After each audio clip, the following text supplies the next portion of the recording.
Hello students, good morning to all of you. Triple S agriculture college की online classes में आप सभी का स्वागत है।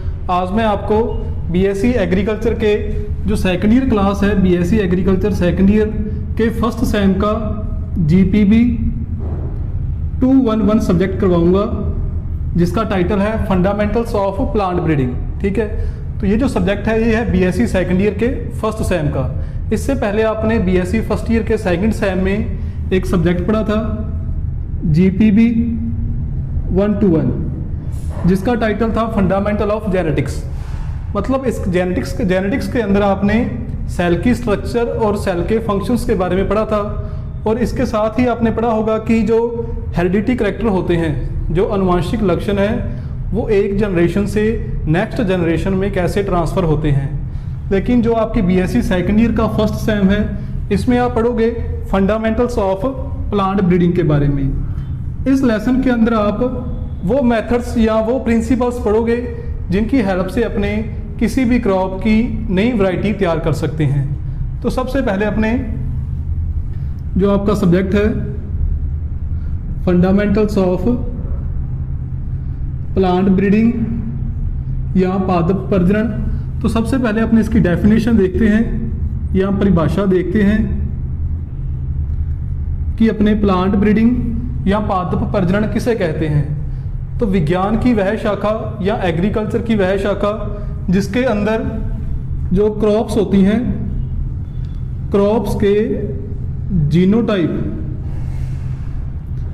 फसलों के जीन प्रारूप या क्रॉप्स के जीनोटाइप में परिवर्तन करके उन्हें मानव के लिए उपयोगी बनाया जाता है, तो उसे अपने क्या कहते हैं, प्लांट ब्रीडिंग कहते हैं। मतलब एग्रीकल्चर की वो ब्रांच जिसके अंदर क्रॉप के जीनोटाइप को इम्प्रूव करके या उसे चेंज करके किसान के लिए या मनुष्य के लिए उपयोगी बनाया जाता है, उसे अपने क्या कहते हैं, प्लांट ब्रीडिंग कहते हैं। फॉर एग्जाम्पल अपने यहाँ पर एक एग्जाम्पल ले लेते हैं। जैसे अपनी क्रॉप है सरसों। सरसों की कोई एक वैरायटी है, मान लो S1। ठीक है, इस S1 वैरायटी का जो जीन प्रारूप है वो जीन प्रारूप है एक कैपिटल T, दूसरा स्मॉल t, और इसकी जो यील्ड है, इस किस्म का जो उत्पादन है वो है मान लो 2 क्विंटल। ठीक है, कि जो S1 वैरायटी है सरसों की, इसका ये जीन प्रारूप है और इसका उत्पादन है 2 क्विंटल। ठीक है, तो साइंटिस्ट ने क्या किया कि इस वैरायटी का जो जीनोटाइप था उसको चेंज कर दिया, उसमें इंप्रूवमेंट लेके आए और उसका जीनोटाइप कर दिया इस प्रकार का। ठीक है, इसके कारण क्या हुआ, जो उस क्रॉप की या उस वैरायटी की जो यील्ड थी या उसका उत्पादन था वो क्या हो गया, ज़्यादा हो गया। ठीक है, तो अब अपने को पता ही है कि किसान के लिए, फार्मर के लिए इन दोनों वैरायटियों में से, मान लो जो नई वैरायटी तैयार हुई इसकी वो कौन सी होगी, S2। इन दोनों वैरायटियों में से S1 और S2 वैरायटी में से कौन सी वैरायटी किसान के लिए ज़्यादा फायदेमंद होगी। तो नॉर्मल सी बात है कि जिस वैरायटी का जो उत्पादन है, जो यील्ड है, प्रोडक्शन है, वो ज़्यादा होगा, तो वही वैरायटी किसान के लिए क्या होगी, लाभदायक होगी, फायदेमंद होगी। तो प्लांट ब्रीडिंग अपने किसे कहते हैं कि क्रॉप्स के जीनोटाइप में इम्प्रूवमेंट लाकर या उसे चेंज कर उसको किसान के लिए उपयोगी बनाना पादप प्रजनन कहलाता है। तो सबसे पहले अपने पादप प्रजनन के ऑब्जेक्टिव पढ़ेंगे या ऑब्जेक्टिव ऑफ प्लांट ब्रीडिंग। तो डेफिनेशन के बाद अपने पढ़ते हैं ऑब्जेक्टिव ऑफ प्लांट ब्रीडिंग, जिसे अपने हिंदी में कहते हैं पादप प्रजनन के उद्देश्य। ठीक है, तो सबसे पहला इसका उद्देश्य है अधिक उत्पादन, जिसे अपने इंग्लिश में कहते हैं हायर यील्ड। जो अभी अपने डेफिनेशन के अंदर एक एग्जांपल समझा था सरसों का या मस्टर्ड का, कि प्लांट ब्रीडिंग के द्वारा यहाँ जो साइंटिस्ट होते हैं, प्लांट ब्रीडर, उनके द्वारा फसलों की ऐसी किस्में तैयार की जाएं, ऐसी वैरायटियाँ तैयार की जाएं जिनकी जो यील्ड है या जिनका जो उत्पादन है वो क्या हो, ज़्यादा हो। ठीक है, सेकंड इसका जो ऑब्जेक्टिव है वो क्या है, उत्पाद के गुणों में सुधार, उत्पाद के गुणों में सुधार या जिसे अपने इंग्लिश में कहते हैं इम्प्रूवमेंट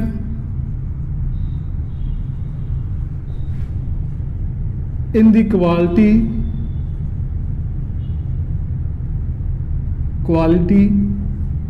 ऑफ प्रोडक्ट।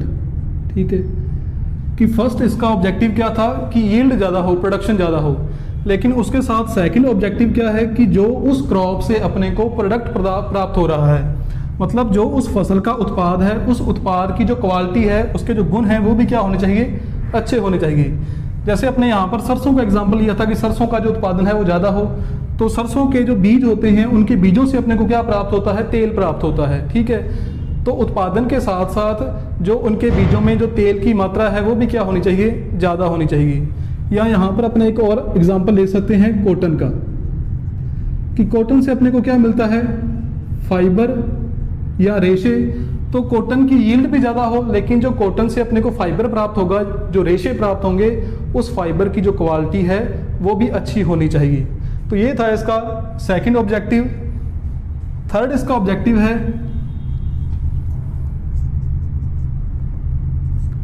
कीट व रोगरोधी किस्मों का विकास। कीट व रोगरोधी किस्मों का विकास, जिसे अपने इंग्लिश में कहते हैं development of insect and disease resistant varieties.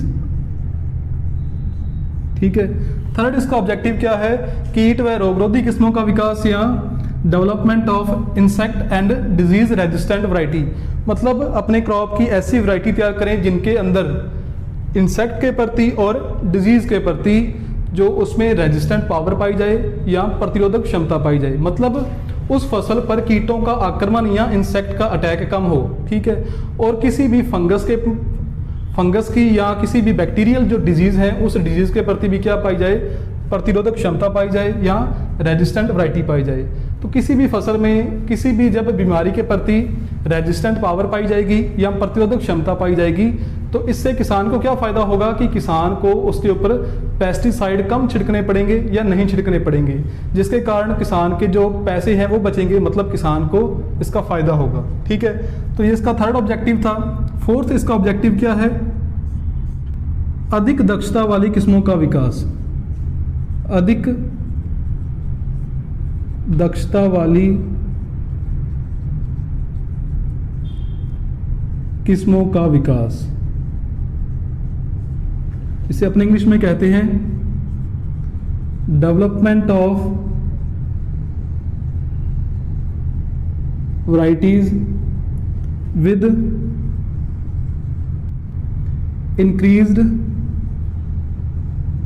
Efficiency.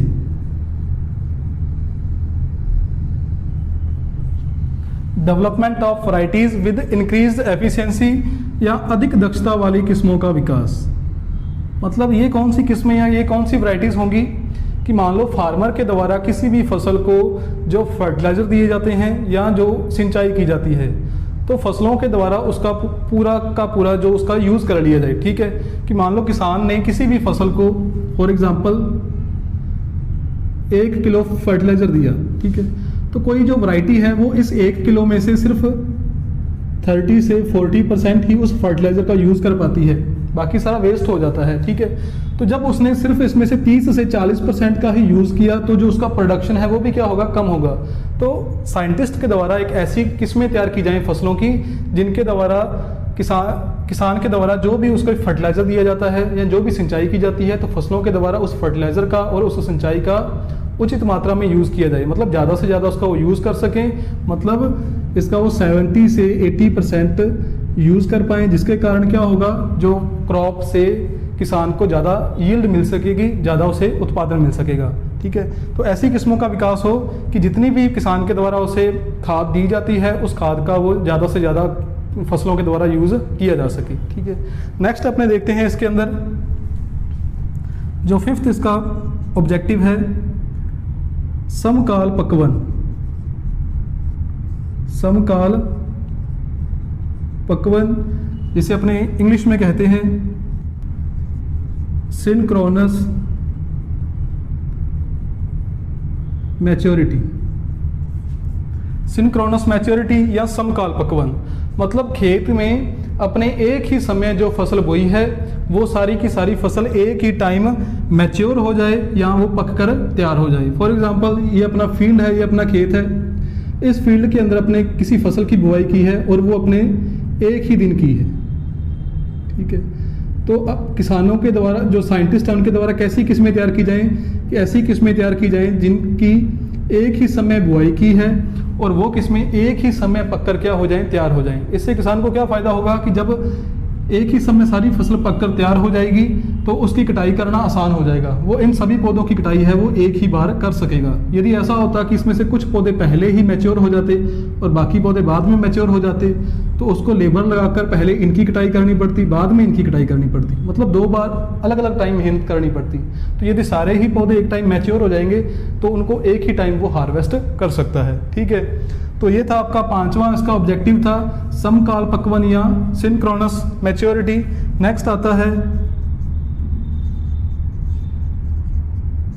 शीघ्र पक्वन या इंग्लिश में से अपने कहते हैं अर्ली मैच्योरिटी, ठीक है। शीघ्र पक्वन मतलब कोई भी फसल है वो जल्दी पक कर तैयार हो जाए। अब कोई भी फसल या कोई भी वैरायटी जल्दी पककर तैयार होगी तो इसके क्या फ़ायदे हो सकते हैं। वो जल्दी पककर तैयार होगी तो उसकी देखभाल कम करनी पड़ेगी, मतलब उसकी कम सिंचाई करनी पड़ेगी, उस पर जो पेस्टिसाइड्स हैं उनका छिड़काव कम करना पड़ेगा, ठीक है। अब वो 1 साल में मान लो कोई फसल है वो 3 महीने में ही पककर तैयार होगी तो जो किसान है वो 1 साल में ज़्यादा फसलें उस खेत में बो सकता है, मतलब उसे ज़्यादा प्रॉफिट हो सकता है। अब कोई फसल है वो 6 महीने में पककर तैयार हो रही है तो किसान ज़्यादा से ज़्यादा कितनी वहाँ पर फसलें बो सकता है, सिर्फ 2 ही फसलें बो सकता है। अब फसलों की ऐसी किस्में आ जाएं कि यदि वो 3 ही महीने में पककर तैयार हो जाएं तो वहाँ पर वो किसान 3 से 4 फसलें भी उस खेत में उगा सकता है, मतलब ज़्यादा प्रॉफिट कमा सकता है। तो उद्देश्य क्या था, शीघ्र पक्वन या अर्ली मैच्योरिटी, ठीक है। नेक्स्ट आता है 7वां इसका जो उद्देश्य है प्रसुप्ति या डोर्मिनेंसी। प्रसुप्ति या डोर्मिनेंसी इसके बारे में आपने 11th 12th क्लास में पढ़ा हुआ है, फर्स्ट ईयर में भी आप पढ़ के आए हो प्लांट फिजियोलॉजी के अंदर, ठीक है। तो डोर्मिनेंसी क्या होती है कि जो सीड्स हैं वो मतलब अपनी जो फेवरेबल कंडीशन में भी मैच्योर अपने उनमें जर्मिनेशन नहीं होता। अनुकूल परिस्थितियों के अंदर भी बीजों में जब अंकुरण ना हो तो उसे अपने क्या कहते हैं, उनकी प्रसुप्ति अवस्था या डोर्मिनेंसी स्टेज कहते हैं। लेकिन कुछ क्रॉप्स होती हैं, जैसे यहाँ पर मैं एग्जाम्पल लिखता हूँ मूंग, ठीक है। ये जो क्रॉप्स हैं जब ये क्रॉप्स मैच्योर हो जाती हैं, ठीक है, मतलब पककर तैयार हो जाती हैं तो किसानों के द्वारा जब इसे काट लिया जाता है, हार्वेस्ट कर लिया जाता है तो उसी टाइम बारिश का मौसम भी होता है, ठीक है। तो ऊपर से बारिश आ जाती है, जो अपनी फसल है वो फील्ड के अंदर वैसे ही पड़ी होती है और इनके बीजों में जो प्रसुप्ति अवस्था है और जहाँ जो डोर्मिनेंसी होती है वो क्या होती है, बिल्कुल ही नहीं पाई जाती या थोड़ी बहुत पाई जाती है। उसके कारण क्या होता है कि ऊपर से बारिश आती है, नीचे बीज पड़े होते हैं तो बीजों में क्या हो जाता है, जर्मिनेशन शुरू हो जाता है, अंकुरण शुरू हो जाता है, जिसके कारण बीज खराब हो जाते हैं। मतलब बीज खराब हो गए इसका मतलब क्या होगा, जो उत्पादन है वो क्या हो जाएगा, कम हो जाएगा। तो ऐसी फसलें जिनके बीजों में जो प्रसुप्ति अवस्था है या डोर्मिनेंसी स्टेज है वो एब्सेंट होती है या कम पाई जाती है, तो ऐसी क्रॉप्स के जो सीड्स हैं उनमें डोर्मिनेंसी को प्रमोट करना है कि बाई चांस यदि उनके लिए फेवरेबल कंडीशनें प्रेजेंट हो भी जाएं तो फिर भी उनमें जल्दी जर्मिनेशन ना हो, थोड़ा बहुत टाइम लगे, ठीक है। तो ऐसी फसलों के जो बीज होते हैं उनमें डोर्मिनेंसी को प्रमोट करना प्लांट ब्रीडिंग का ऑब्जेक्टिव है। नेक्स्ट आता है 8वां इसका जो ऑब्जेक्टिव है अविषालु पदार्थों से मुक्ति। अविषालु पदार्थों से मुक्ति, जिसे अपने इंग्लिश में कहते हैं फ्रीडम फ्रॉम टॉक्सिक सब्सटेंस, ठीक है। कि कुछ ऐसे क्रॉप्स हैं, यहाँ पर मैं एक एग्जाम्पल लिखता हूँ मस्टर्ड का, सरसों का, कि सरसों के तेल को अपने सभी यूज़ करते हैं घरों में, लेकिन सरसों के तेल में एक एसिड पाया जाता है, एक अम्ल पाया जाता है जिसका नाम होता है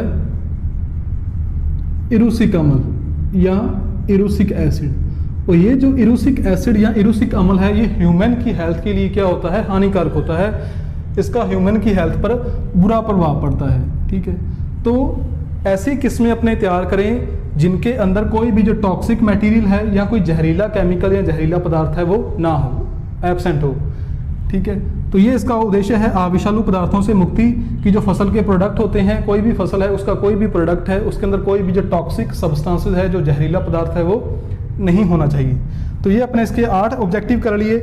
नेक्स्ट ऑब्जेक्टिव आता है, यहाँ पर अपने नीचे लिखते हैं अविसरण। इसे इंग्लिश में कहते हैं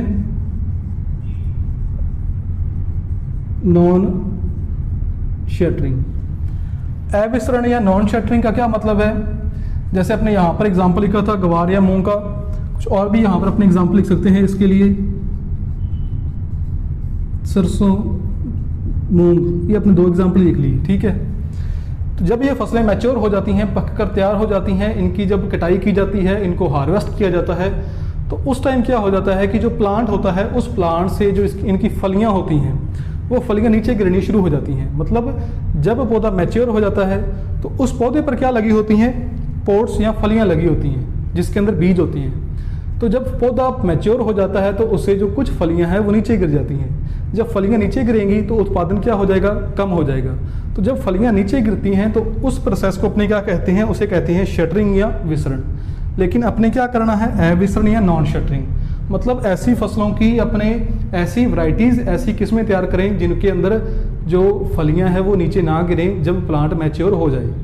इससे अपने प्रोडक्शन को थोड़ा बहुत बढ़ा सकते हैं। नेक्स्ट इसका ऑब्जेक्टिव आता है, 10वां ऑब्जेक्टिव है नई ऋतुओं के लिए किस्में। नई ऋतुओं के लिए किस्में, इसे अपने इंग्लिश में कहेंगे varieties for new season. Varieties for new season मतलब अपने क्रॉप्स की या फसलों की ऐसी वैरायटीज तैयार करें जिन्हें अपने किसी भी सीजन में उगा सकें। मतलब उन किस्मों को अपने रबी के सीजन में भी उगा सकें, खरीफ के सीजन में भी उगा सकें और जायद के सीजन में भी उगा सकें। तो यहाँ पर अपने एग्जाम्पल लिख सकते हैं मेज़ का या मक्का का। मेज़ या मक्का कि मक्का की ऐसी बहुत सारी वैरायटीज़ बाज़ार के अंदर अवेलेबल है जिनको अपने किसी भी सीज़न के अंदर उगा सकते हैं। ठीक है, चाहे अपने उसको खरीफ में बो दें, चाहे रबी में, चाहे अपने जायद में। तो ये अपने कुछ ऑब्जेक्टिव किए हैं। मैं दोबारा फिर रिपीट कर देता हूँ कि अपने कौन कौन से ऑब्जेक्टिव पढ़े हैं। सबसे पहला ऑब्जेक्टिव क्या था, अधिक उत्पादन या हायर यील्ड। मतलब अपने क्रॉप्स की ऐसी वैरायटीज़ तैयार करें जिसकी जो यील्ड है या जिसका जो उत्पादन है वो क्या हो, ज़्यादा हो। सेकंड इसका ऑब्जेक्टिव क्या था, उत्पाद के गुणों में सुधार, कि यील्ड के साथ साथ जो उस क्रॉप से अपने को प्रोडक्ट मिल रहा है, उस प्रोडक्ट की जो क्वालिटी है वो भी क्या होनी चाहिए, अच्छी होनी चाहिए। यहाँ पर अपने एग्जांपल समझा था कॉटन के फाइबर का, कि कॉटन की यील्ड तो ज़्यादा होनी ही होनी चाहिए, लेकिन उस कपास से जो अपने को फाइबर मिलता है, जो अपने को रेशे मिलते हैं, उन रेशों की या फाइबर की क्वालिटी भी अच्छी होनी चाहिए। नेक्स्ट था कीट व रोगरोधी किस्मों का विकास। मतलब ऐसी किस्में तैयार हों जिनके अंदर रोगों के प्रति, मतलब डिजीज के प्रति और इंसेक्ट के प्रति या कीटों के प्रति रेजिस्टेंट पावर पाई जाए या प्रतिरोधक क्षमता पाई जाए। इससे क्या फायदा होगा, पेस्टिसाइड का छिड़काव कम करना पड़ेगा क्योंकि पौधों के अंदर पहले से ही उनके प्रति रेजिस्टेंट पावर प्रेजेंट है। नेक्स्ट है अधिक दक्षता वाली किस्मों का विकास। मतलब किसानों के द्वारा फसलों को जितनी भी सिंचाई की जाती है, जितना भी फर्टिलाइजर या खाद दी जाती है, तो पौधों के द्वारा उनका ज़्यादा से ज़्यादा मात्रा में उपयोग किया जा सके। पौधे ज़्यादा से ज़्यादा मात्रा में उनको एब्जॉर्ब करेंगे या उनका ज़्यादा से ज़्यादा अवशोषण करेंगे तो जो उत्पादन है वो भी क्या होगा, बढ़ेगा। नेक्स्ट है समकाल पक्वन या सिंक्रोनस मैच्योरिटी। मतलब अपने एक ही टाइम खेतों में जो भी फसल बोई थी वो सारी फसल एक ही टाइम पककर तैयार हो जाए, जिसके कारण उनकी कटाई करना आसान हो जाए। नेक्स्ट आता है शीघ्र पक्वन या अर्ली मैच्योरिटी। मतलब जो फसल है वो अपनी जल्दी पककर तैयार हो जाए, जिससे उसकी देखभाल अपने को कम टाइम के लिए करनी पड़े और अपने एक साल में ज़्यादा से ज़्यादा फसलें उस खेत में बो सकें। नेक्स्ट है प्रसुप्ति या डॉर्मिनेंसी, मतलब जो जिन फसल के बीजों में डॉर्मिनेंसी नहीं पाई जाती उनके अंदर डॉर्मिनेंसी को प्रमोट करना इसका ऑब्जेक्टिव है। नेक्स्ट है आविषालु पदार्थों से मुक्ति या फ्रीडम फ्रॉम टॉक्सिक सब्सटेंसेस या केमिकल। यहाँ पर आपने एग्जांपल समझा था मस्टर्ड का, कि मस्टर्ड में कौन सा एसिड पाया जाता है, इरूसिक एसिड या इरूसिक अम्ल पाया जाता है जो ह्यूमन की हेल्थ के लिए हानिकारक होता है। तो जो क्रॉप्स के प्रोडक्ट होते हैं उनके अंदर कोई भी ऐसा टॉक्सिक सब्सटेंसेस या जहरीला पदार्थ ना हो जिसका मनुष्य की हेल्थ पर हानिकारक प्रभाव पड़े। अविसरण क्या था, नॉन शटरिंग क्या था, कि जब पौधे मैच्योर हो जाते हैं तो उनसे जो फलियां हैं, जो बीज हैं, वो नीचे गिरने शुरू हो जाते हैं। तो नई वैरायटी में ऐसा ना हो, ठीक है। नेक्स्ट है नई ऋतुओं के लिए किसमें, मतलब ऐसी वैरायटीज़ अपने तैयार करें जिन्हें अपने किसी भी सीज़न के अंदर ग्रो करवा सकें, रबी के सीज़न में भी, खरीफ के सीज़न में भी और जायद के सीज़न में भी, ठीक है। तो ये हो गया अपने objective of plant breeding. Objective of plant breeding के बाद हमें अपने प्लांट ब्रीडिंग की हिस्ट्री के बारे में पढ़ते हैं। जब अपने प्लांट ब्रीडिंग की हिस्ट्री पढ़नी है, ये आपने सिर्फ पढ़नी है इंडिया के अंदर, कि इंडिया के अंदर प्लांट ब्रीडिंग की क्या हिस्ट्री है। इस हिस्ट्री में से आपके जो क्वेश्चन आते हैं वो न्यू टाइप में पूछे जाते हैं। अभी तक जो क्वेश्चन पूछे जाते हैं ज़्यादातर वो पूछे जाते हैं न्यू टाइप के अंदर। सेकंड अपनी हेडिंग क्या है, history of plant breeding in India, ठीक है। भारत में पादप प्रजनन का इतिहास। तो इस इतिहास के बारे में, इस हिस्ट्री के बारे में आपने 11th क्लास में पढ़ा हुआ है या एग्रोनॉमी के अंदर भी आप पढ़ के आए होंगे। तो इसके बारे में आप अपने ज़्यादा डिटेल में नहीं पढ़ेंगे, ना ही मैं आपको ज़्यादा समझाऊंगा। जैसे इसमें 2-3 बातें ही मैं आपको बताऊंगा कि सबसे पहले आपको पता है कि 1905 के अंदर पूसा बिहार में किसकी स्थापना हुई थी, इंपीरियल एग्रीकल्चर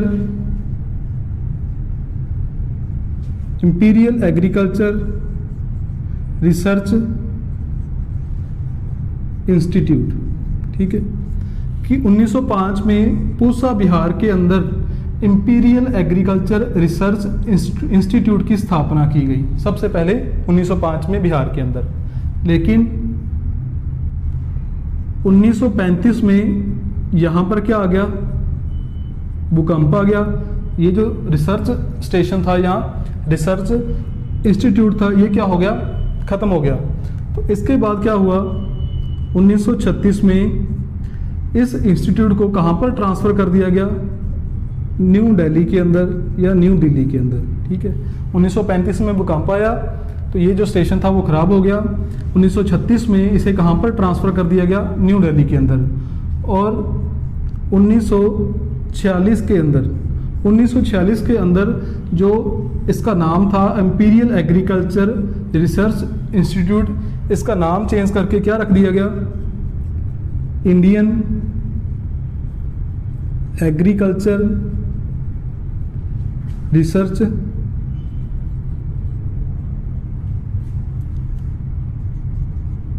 इंस्टीट्यूट, ठीक है। कि 1940 के अंदर जो इंपीरियल एग्रीकल्चर रिसर्च इंस्टीट्यूट था, इसका नाम चेंज करके क्या हो गया, इंडियन एग्रीकल्चर रिसर्च इंस्टीट्यूट, जिसे अपने कहते हैं IARI। तो ये इसकी शॉर्ट में अपने हिस्ट्री पढ़ी है। आप ज़्यादा डिटेल में इसकी हिस्ट्री आपने पढ़ चुके हैं, आपने एग्रोनॉमी में भी पढ़ा होगा, एक्सटेंशन में भी शायद पढ़ा होगा। तो ज़्यादा इसकी आपने हिस्ट्री नहीं पढ़नी, इस हिस्ट्री के बारे में नहीं पढ़ना। जो आपने हिस्ट्री में याद करने हैं वो आपने पढ़ने हैं रिसर्च स्टेशन, ठीक है, या अनुसंधान केंद्र, रिसर्च स्टेशन ऑफ एग्रीकल्चर, मतलब कौन सा रिसर्च स्टेशन कहाँ पर प्रेजेंट है। फॉर एग्जांपल यहाँ पर मैं कुछ लिखता हूँ एग्जांपल के तौर पर,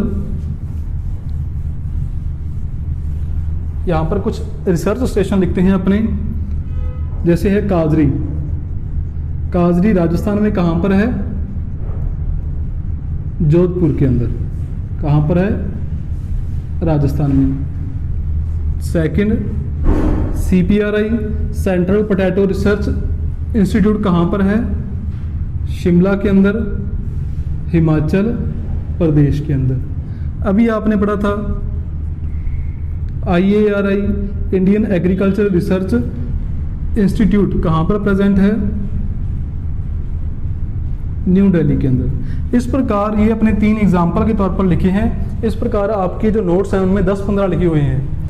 तो न्यू टाइप के अंदर क्वेश्चन पूछा जाता है कि कौन सा रिसर्च स्टेशन कहाँ पर प्रेजेंट है, या उनकी फुल फॉर्म भी पूछी जाती है। जैसे काजरी है, IARI है, CPRI है, कि इनकी फुल फॉर्म क्या होती है। तो ये आपको सिर्फ नोट्सों में से पढ़ना है, इनमें कोई समझाने वाली बात नहीं है। इनमें से क्वेश्चन पूछे जाते हैं।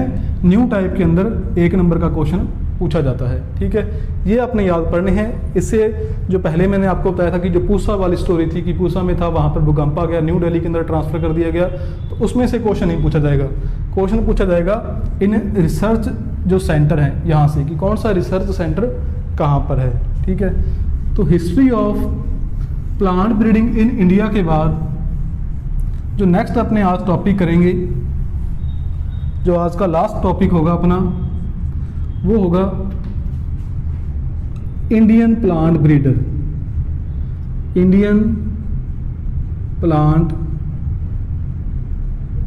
Breeder, some famous Indian plant breeder, या भारत के प्रमुख पादप प्रजनक। प्लांट ब्रीडर या इसे हिंदी में अपने क्या कहते हैं? पादप प्रजनक। मतलब जो प्लांट ब्रीडिंग या पादप प्रजनन के साइंटिस्ट होते हैं, जो प्लांट ब्रीडिंग के साइंटिस्ट होते हैं उसे अपने क्या कहते हैं? Plant breeder. या जो पादप प्रजनन के साइंटिस्ट होते हैं उसे अपने क्या कहते हैं? पादप प्रजनक। तो कुछ वैज्ञानिकों के बारे में अपने पढ़ना है जो काफ़ी फेमस हैं। सबसे पहला है T.S. वेंकटरमन। T.S. वेंकटरमन। जो T.S. वेंकटरमन है, ये शुगर कैन के ब्रीडर थे। ठीक है, यहाँ कह सकते हो आप गन्ना प्रजनक थे। मतलब जो इन्होंने रिसर्च की थी वो किस में की थी? शुगर कैन में की थी या गन्ने के अंदर ज़्यादा की थी। ठीक है, एक तो आपने ये याद रखना है। एक इसमें जो इसका मेन आपने याद रखना है कि जो T.S. वेंकटरमन है, इन्होंने इंडियन शुगर कैन का नोबलाइजेशन किया था। नोबलाइजेशन ऑफ इंडियन शुगर कैन। इसके बारे में अपने आगे डिटेल में भी पढ़ेंगे कि इंडियन शुगर कैन का नोबलाइजेशन क्या होता है या कैसे किया था। तो आपने सिर्फ एक बार यही याद रखना है कि T.S. वेंकटरमन ने नोबलाइजेशन ऑफ इंडियन शुगर कैन किया था। मतलब जो इंडिया का गन्ना था, जो इंडिया का शुगर कैन था, उसकी क्वालिटी थोड़ी ज़्यादा अच्छी नहीं थी, तो उसको कैसे उसने इम्प्रूव किया था, वो आता है इसके अंदर। दूसरा जो साइंटिस्ट हैं B.P. पॉल ने, जो साइंटिस्ट हैं, इन्होंने गेहूं की या वीट की एक NP सीरीज डेवलप की थी या विकसित की थी। कि जो साइंटिस्ट हैं B.P. पॉल, इन्होंने गेहूं की NP सीरीज डेवलप की थी या विकसित की थी। ये जो NP सीरीज है, इसकी खासियत क्या है? जो NP सीरीज है, ये गेहूं की पहली ऐसी किस्म थी या पहली ऐसी कोई प्रजाति थी जिसमें बीमारियों के प्रति प्रतिरोधक क्षमता पाई जाती थी। मतलब डिजीज के प्रति रेजिस्टेंट पावर पाई जाती थी। तो ये अपने याद रखना है कि जो गेहूं की NP सीरीज थी वो किसने डेवलप की थी? साइंटिस्ट का नाम है B.P. पॉल। और इस सीरीज के अंदर जो गेहूं की ये सीरीज थी, सबसे पहले इस सीरीज के अंदर डिजीज के प्रति रेजिस्टेंट पावर पाई गई थी। नेक्स्ट आपका साइंटिस्ट है जो आपने काफ़ी फेमस है, आपने सुना होगा नाम उनका, M.S. स्वामीनाथन। M.S. स्वामीनाथन। तो आपको पता ही है कि M.S. स्वामीनाथन को अपने क्या कहते हैं? हरित क्रांति का जनक या फादर ऑफ ग्रीन रेवोल्यूशन। तो सिर्फ आपने एक ही याद रखना है कि जो M.S. स्वामीनाथन है वो प्लांट ब्रीडर थे और उन्हें अपने क्या कहते हैं? हरित क्रांति का जनक या father of green revolution. Next है लास्ट साइंटिस्ट C.T. पटेल। जो C.T. पटेल साइंटिस्ट हैं, इन्होंने सबसे पहले कॉटन की एक हाइब्रिड वैरायटी तैयार की थी। ठीक है, कि जो C.T. पटेल साइंटिस्ट हैं, इन्होंने सबसे पहले कॉटन की हाइब्रिड वैरायटी तैयार की थी और उसका नाम क्या रखा था? H4। तो ये मोस्ट इंपॉर्टेंट है, कई बार एग्जाम में पूछा गया है कि कॉटन की जो सबसे पहले वैरायटी तैयार हुई थी, हाइब्रिड वैरायटी तैयार हुई थी, उस हाइब्रिड वैरायटी का नाम क्या था? H4। और ये तैयार किसने की थी, डेवलप किसने की थी? सीटी पटेल ने। इसी कारण जो सीटी पटेल साइंटिस्ट है, इसे अपने फादर ऑफ हाइब्रिड कॉटन भी कहते हैं। ठीक है, तो ये 4 साइंटिस्ट हैं मेजर। सबसे पहले साइंटिस्ट कौन से हैं? टीएस विंटरमन, जो क्या थे? एक शुगर कैन ब्रीडर हैं, गन्ना प्रजनक हैं। इन्होंने इंडियन शुगर कैन का नोबेलाइजेशन किया था, मतलब उसकी क्वालिटी में इम्प्रूव लेके आए थे। जो सेकंड साइंटिस्ट हैं बीपी पॉल, इन्होंने गेहूं की या वीट की एनपी सीरीज डेवलप की थी, जिसके अंदर बहुत सारी डिजीज के प्रति रेजिस्टेंट पावर पाई गई थी। थर्ड साइंटिस्ट हैं एमएस स्वामीनाथन। एमएस स्वामीनाथन को अपने हरित क्रांति या ग्रीन रेवोल्यूशन का फादर या जनक भी कहते हैं। और लास्ट में अपने पढ़ना है सीटी पटेल के बारे में। इन्होंने सबसे पहले कॉटन की या कपास की हाइब्रिड वैरायटी तैयार की थी और उसका नाम क्या था? H4। इसी कारण इन्हें अपने फादर ऑफ हाइब्रिड कॉटन भी कहते हैं। ठीक है, तो आज अपने कौन कौन से टॉपिक किए हैं प्लांट ब्रीडिंग के? सबसे पहले अपने ऑब्जेक्टिव पढ़े हैं, फिर अपने पढ़ा था history of plant breeding in India, और लास्ट में आपने पढ़ा है आज इंडियन प्लांट ब्रीडर, मतलब भारत के कुछ फेमस प्लांट ब्रीडर जो साइंटिस्ट हैं। और जो अपने नेक्स्ट लेक्चर के अंदर टॉपिक करेंगे वो टॉपिक एक तो यही होगा, मतलब टॉपिक का नाम होगा अपने achievement of plant breeding in India. ठीक है, achievement of plant breeding in India, मतलब भारत के अंदर पादप प्रजनन की क्या क्या उपलब्धियां हैं। तो उसके अंदर ये अपने डिस्कस करेंगे नोबेलाइजेशन ऑफ इंडियन शुगर कैन, इसके बारे में अपने डिस्कस करेंगे। और एक अपने डिस्कस करेंगे सेमी डिवॉर्फ वैरायटी ऑफ वीट या गेहूं की अर्धबोनी प्रजाति या सेमी डिवार्फ वैरायटी ऑफ वीट। ठीक है, तो ये अपने कल मेजर टॉपिक होगा नोबेलाइजेशन ऑफ इंडियन शुगर कैन और गेहूं की अर्धबोनी प्रजाति या सेमी डिवार्फ वैरायटी ऑफ वीट। ये किसके अंदर आएगा? Achievement of plant breeding in India. तो ये अपने करेंगे नेक्स्ट लेक्चर में। यदि आपको इस लेक्चर में कोई भी डाउट है, आपको कोई टॉपिक समझ में नहीं आया, तो मेरा नंबर आपके पास होगा ही, या आपको व्हाट्सएप ग्रुप में मिल जाएगा। नंबर है 9782066122। इस नंबर पर आप मेरे को कॉल कर सकते हो। यदि बाई चांस मैं आपकी कॉल अटेंड ना कर पाऊँ तो आप मेरे को जो व्हाट्सएप मैसेज है वो भी कर सकते हो। और जो टाइम होगा वो होगा 10 AM से लेकर 4 PM। ठीक है, सुबह 10 बजे से लेकर शाम के 4 बजे तक आप मेरे को कॉल कर सकते हो। यदि मैं कॉल ना अटेंड कर पाऊँ तो आप मेरे को व्हाट्सएप पर मैसेज भी कर सकते हो, मैं आपको उसका रिप्लाई कर दूंगा। तो थैंक यू लेक्चर पूरा देखने के लिए। मिलते हैं अपने नेक्स्ट लेक्चर के अंदर।